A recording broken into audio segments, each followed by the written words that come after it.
चलो, तो मैथ में तुम लोग कौन कौन से टॉपिक पढ़ा दिए गए थे? हम्म? नहीं, पढ़ाए कौन कौन से टॉपिक है?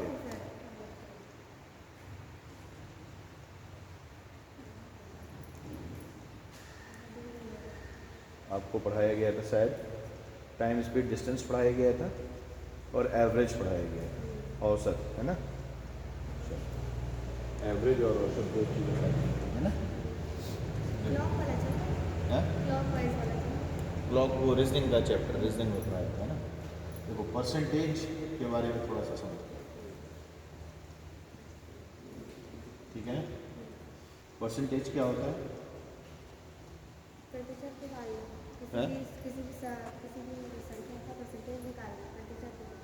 किसी भी संख्या का प्रतिशत निकालना? नहीं, ये तो मैं परसेंटेज की मीनिंग पूछ रहा हूँ। परसेंटेज होता क्या है? What is the exact meaning of the percentage? देखो, परसेंटेज का मतलब ये होता है कि कोई एक ऐसा फ्रैक्शन जिसका डिनोमिनेटर ऑलवेज विल बी 100 होगा। यानी कहने का मतलब ये है कि एक ऐसी भिन्न जिसका हर सदैव क्या होगा? समान होगा, है ना? और भिन्न क्या होती है? भिन्न होती है कि आप किसी नंबर को न्यूमरेटर और डिनोमिनेटर के फॉर्म में लिख सकें, है ना? जैसे a/b, है ना? c/d, 3/4, 1/5, है ना? अब वो एक अलग बात है कि फ्रैक्शन कितने टाइप का होता है। अगर हम टाइप्स ऑफ फ्रैक्शन की बात करेंगे तो there are 2 types of fraction. पहला जो होगा आपका वो होगा प्रॉपर फ्रैक्शन, और दूसरा जो होगा वो होगा आपका इम्प्रॉपर फ्रैक्शन। प्रॉपर फ्रैक्शन और इम्प्रॉपर फ्रैक्शन क्या है? प्रॉपर फ्रैक्शन वो फ्रैक्शन है जिसमें आप डिनोमिनेटर से न्यूमरेटर में अगर डिवाइड करेंगे, है ना, तो केवल और केवल क्या होगा? एक बार ही भाग जाएगा, है ना? यानी कहने का मतलब ये है कि जैसे मान लो आपने लिख दिया प्रॉपर फ्रैक्शन, ठीक है? दो तरीके के फ्रैक्शन होते हैं, एक होता है प्रॉपर फ्रैक्शन, है ना, फ्रैक्शन, और दूसरा क्या होता है? इम्प्रॉपर फ्रैक्शन, इम्प्रॉपर फ्रैक्शन, है ना? इसका मतलब क्या हुआ जरा समझना। इसका मतलब ये हुआ कि अगर आप कहीं पर लिख रहे हैं 4/5, है ना, तो ये क्या है? Proper fraction. और अगर आप कहीं पर लिख रहे हैं 5/4, तो ये क्या है? इम्प्रॉपर फ्रैक्शन है। क्यों इम्प्रॉपर फ्रैक्शन है? क्योंकि देखो 5 का भाग 4 में देंगे नहीं जाएगा, यानी कि ये क्या है? प्रॉपर फ्रैक्शन है ना? और 4 का भाग 5 में दोगे तो अभी एक बार भाग चला जाएगा, रिमाइंडर 1 बचेगा, है ना? तो ये हमारा इम्प्रॉपर फ्रैक्शन होता है और ये क्या होता है? प्रॉपर फ्रैक्शन होता है, ठीक है? तो हमने एक बात ये समझ ली कि परसेंटेज क्या होता है। परसेंटेज एक ऐसी भिन्न होती है, एक ऐसा फ्रैक्शन होता है, एक ऐसी भिन्न होती है, एक ऐसा फ्रैक्शन होता है जिसका जो हर है ना, डिनोमिनेटर, डिनोमिनेटर कितना होगा? 100 होगा। डिनोमिनेटर कितना होगा? 100 होगा। क्लियर है बात? तो इसी को हम क्या कहते हैं? परसेंटेज कहते हैं, ठीक? अब देखो, परसेंटेज का अगर हम देखें तो अगर हम इसका एक मीनिंग निकालें परसेंटेज का, तो परसेंटेज का मीनिंग क्या निकलेगा? जरा देखो, परसेंटेज, है ना? देखो, परसेंटेज के दो पार्ट अगर किए जाएं, एक पार्ट होता है इसका पर, और दूसरा पार्ट होता है इसका सेंटम, है ना? पर का मतलब होता है प्रति, और सेंटम का मतलब होता है सेंचुरी, यानी कि शताब्दी, यानी कि 100, है ना? तो यानी कि कोई चीज़ 100 में कितनी है, ये चीज़ पता लगाना क्या कहलाता है? परसेंटेज कहलाता है ना? जैसे मान लो कि एक एग्ज़ाम हुआ है, समझना, जैसे मान लो एक एग्ज़ाम हुआ है और एग्ज़ाम में 2 पेपर लिए गए हैं आपसे, समझना, एग्ज़ाम में 2 पेपर आपसे लिए गए हैं। एक पेपर लिया गया है मैथ्स का और दूसरा पेपर आपसे लिया गया है इंग्लिश का, है ना? दोनों पेपर कितने कितने मार्क्स के हैं? 100 मार्क्स के। कितने कितने मार्क्स के हैं? 100 मार्क्स के हैं। तो अगर आपसे ये पूछ लिया जाए कि बताओ, अगर आपने मैथ में से 75 मार्क्स आपने यहाँ पर गेन किए हैं, मैथ के पेपर में आपने 75 मार्क्स गेन किए हैं और इंग्लिश में आपने 45 मार्क्स गेन किए हैं, है ना? तो आप परसेंटेज कैसे बताएंगे? आपको पता है कि कंपैरिजन किसके साथ हो रहा है? 100 के साथ हो रहा है। तो 100 के साथ जो कंपैरिजन होगा वही हमारा परसेंटेज कहलाएगा। तो जैसे आपको पता है कि एग्ज़ाम 2 सब्जेक्ट का हुआ, एक मैथ का, दूसरा इंग्लिश का। तो मैथ में आपके 100 में से कितने मार्क्स हैं? 75 मार्क्स हैं, है ना? तो वी कैन से हम यहाँ पर कितने मार्क्स गेन कर रहे हैं, 75% मार्क्स गेन कर रहे हैं, ठीक है। और अगर हम 45 मार्क्स आउट ऑफ 100 गेन कर रहे हैं, इसका मतलब है कि हम 45% मार्क्स गेन कर रहे हैं, है ना। तो ये तो बात हो गई भाई, सीधी सी बात हो गई कि आप 100 के साथ कैलकुलेशन कर रहे हैं, तो 100 का कोई नंबर जितना पार्ट होता है उतना ही परसेंटेज बन जाता है, ठीक है। अब अगर आपसे ये कह दिया जाए कि मान लो एक एग्जाम आपने दिया है फिजिक्स का, एक एग्जाम आपने किसका दिया है, फिजिक्स का आपने एग्जाम दिया है ना। अब अगर आपसे कोई ये पूछ ले कि ये एग्जाम मान लो 500 नंबरों का हुआ है, और अगर आपसे कोई ये पूछ ले कि आपने 150 मार्क्स गेन किए हैं, तो आपने कितना परसेंट गेन किया है ना। तो देखो इसका मतलब ये होता है कि जो आपने गेन मार्क्स ऊपर रहेंगे, समझना, गेन मार्क्स क्या रहेंगे, ऊपर रहेंगे, क्योंकि आपको परसेंटेज निकालना है, upon gain marks upon total marks, gain marks upon total marks into 100 करेंगे। यानी कि इनटू 100 क्यों कर रहे हैं, अभी ये समझ लो। देखो कन्वर्जन दो तरीके से होता है ना। एक होता है fraction to percentage, fraction to percentage यानी भिन्न से परसेंटेज में बदलना, और दूसरा होता है percentage to fraction, percentage to fraction, ठीक है ना।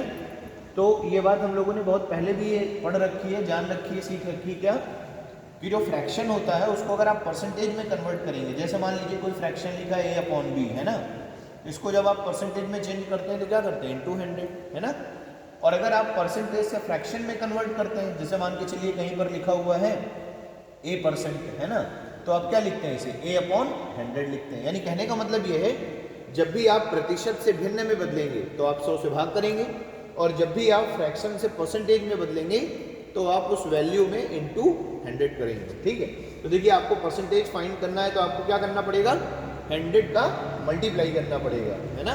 100 का क्या करना पड़ेगा, मल्टीप्लाई, क्योंकि फ्रैक्शन टू परसेंटेज जा रहा है। तो गेन मार्क्स कितना है देखो 150, टोटल मार्क्स कितना है देखो 500, इनटू क्या हो गया 100, डबल जीरो से डबल जीरो कैंसिल आउट कर दिया, 150 से कैंसिल आउट कर दिया, बोलो वैल्यू क्या आ गई 30%। क्लियर है बस। इसका मतलब क्या हुआ कि जो गेन आपके जो परसेंटेज गेन है वो आपका है 30%। ये बात समझ में आ रही है, ठीक।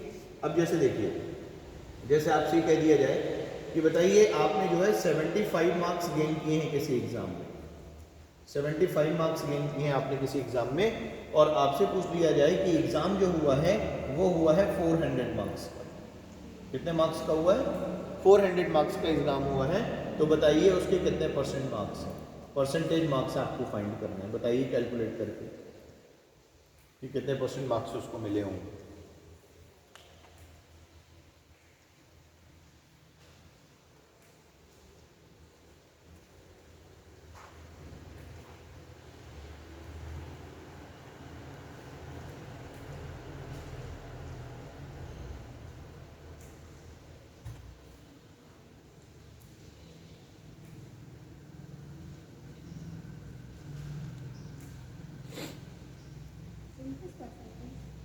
है ना। क्या किया आपने, आपने किया होगा 75, देखें 75 अपॉन 400, है ना, इनटू 100, यही किया होगा आपने।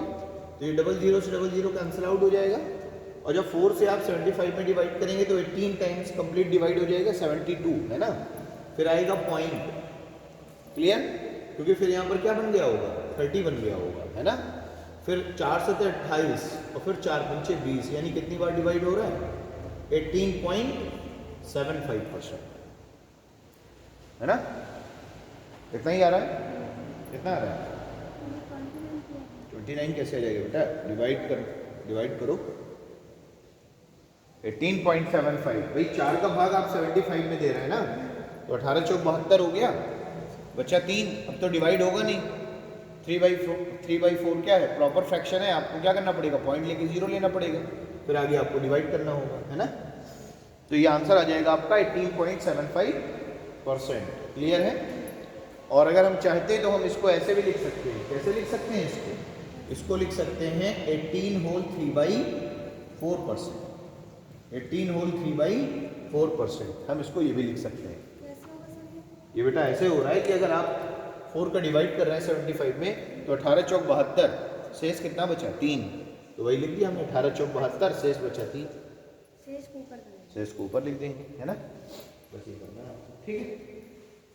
चलो, जब भी बात परसेंटेज की होती है तो यहाँ पर एक परसेंटेज टेबल आपको जान लेना बहुत ज़्यादा जरूरी है। परसेंटेज टेबल मैं लिख रहा हूँ, इसको आप नोट कर लीजिएगा, ये आपके आगे काम आएगी, ठीक।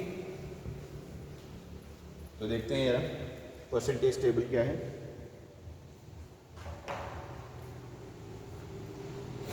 जैसे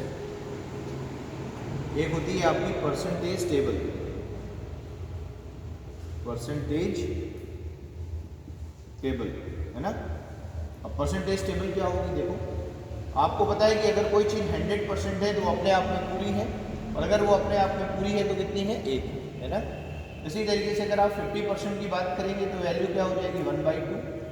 33 होल 1/3% की वैल्यू क्या हो जाएगी, 1/3। 25% की वैल्यू क्या हो जाएगी, 1/4। 20% की वैल्यू क्या हो जाएगी, 1/5, है ना। फिर देखिए 16 होल 2/3% की वैल्यू क्या हो जाएगी, 1/6। 14 होल 2/7%, इट मीन्स 1/7, है ना। फिर हो गया 12 होल 1/2% की वैल्यू 1/8। 11 होल 1/9% की वैल्यू 1/9। फिर वैसे ही 10% की वैल्यू हो जाएगी 1/10, है ना। फिर आपकी 9 होल 1/11% की वैल्यू हो जाएगी 1/11। 8 होल 1/3% की वैल्यू हो जाएगी 1/12। 7 होल 9/13% की वैल्यू आपकी हो जाएगी 1/13। 7 होल 1/7% की वैल्यू हो जाएगी 1/14। 6 होल 2/3% की वैल्यू हो जाएगी 1/15, और 6 होल 1/4% की वैल्यू हो जाएगी 1/16, ठीक है। इसी तरीके से 37.5% की वैल्यू होती है 3/8। 62.5% की वैल्यू होती है 5/8। 87 होल 1/2% की वैल्यू होती है 7/8, ठीक है। कुछ इंपॉर्टेंट परसेंटेज वैल्यू और हैं, इनको आप अलग से नोट डाउन कर लेंगे, और ये होती है पूरी परसेंटेज टेबल, ठीक है। नोट कर लीजिए इसको।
नोट डाउन हो गया, सारी वैल्यू कर लीजिएगा नोट।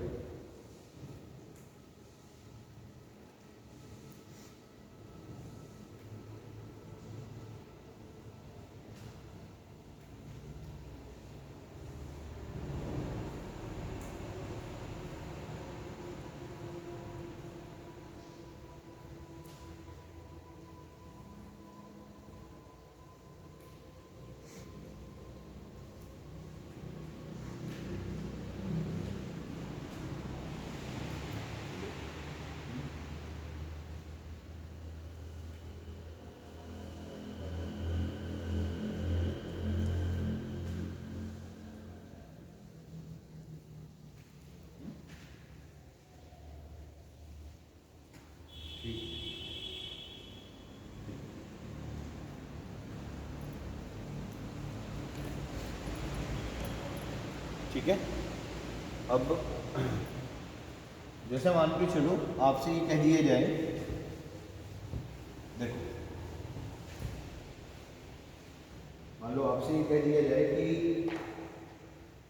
जैसे कोई नंबर लिखा हुआ है 125% का फ्रैक्शन क्या बनेगा, 116 होल 2/3% का फ्रैक्शन क्या बनेगा, है ना। फिर आपसे कह दिया जाए 114 होल 2/7% का फ्रैक्शन क्या बनेगा, है ना। वैसे ही मान लो लिख दिया जाए 316 से ही 2/3% की वैल्यू क्या होगी, है ना। वैसे लिख दी जाए कि 1057 से ही 1/7% की वैल्यू क्या होगी, है ना। ऐसे बहुत सारे फ्रैक्शन हैं परसेंट। ये पेपर में आया है आपके? कौन से पेपर में आया है? MTS वाले सेम यही वैल्यू थी। तो 1057 से 1/7% की वैल्यू कहाँ से आएगी, है ना। ये आपके MTS वाले एग्जाम में भी आया हुआ है, तो इसको आज अच्छे से समझ लो इसको किया कैसे जा सकता है ना। देखो आपको ये पता है कि 100% की वैल्यू 1 होती है, ठीक। जैसे मान लो ये लिखा हुआ है 125%, कितना लिखा हुआ है ये 125%। तो आप इसे क्या करो, आप इसे दो पार्ट में डिवाइड करो, एक 100% अलग लिखो और 25% अलग लिख लो, है ना। 100 + 25 125 होगा ना, तो 100% की वैल्यू 1 हो जाएगी और 25% की वैल्यू 1/4 हो जाएगी। और 4 1 जा 4, 4 + 1 कितना हो गया 5/4। देखो कैलकुलेट हो गया 125%।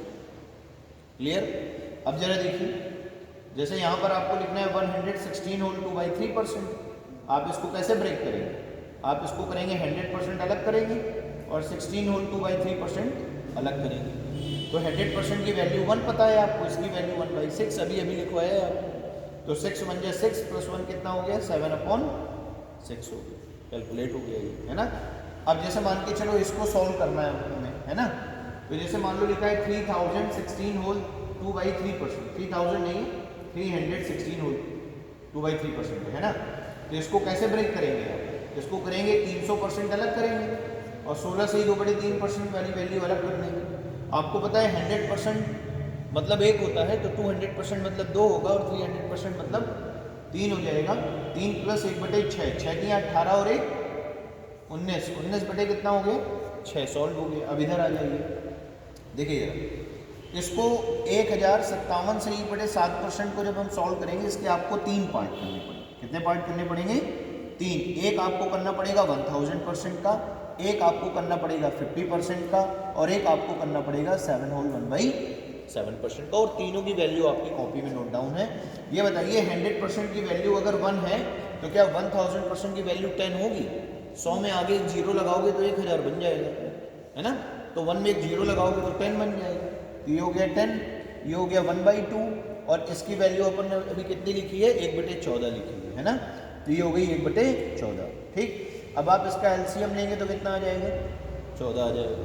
अब देखो 14 × 10 करेंगे 140 हो जाएगा, प्लस 2 × 14 यानी कि यहाँ 7 हो जाएगा, 14 एकम 14 1 हो जाएगा, है ना।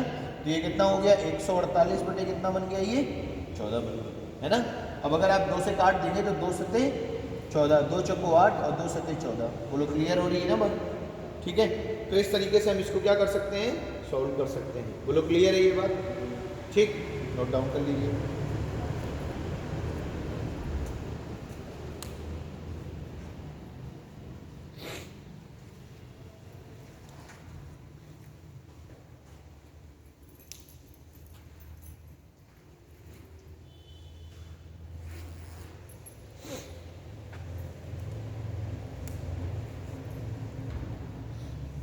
आप लोगों का टेस्ट भी होगा ना अभी सेकंड मीटिंग में।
जैसे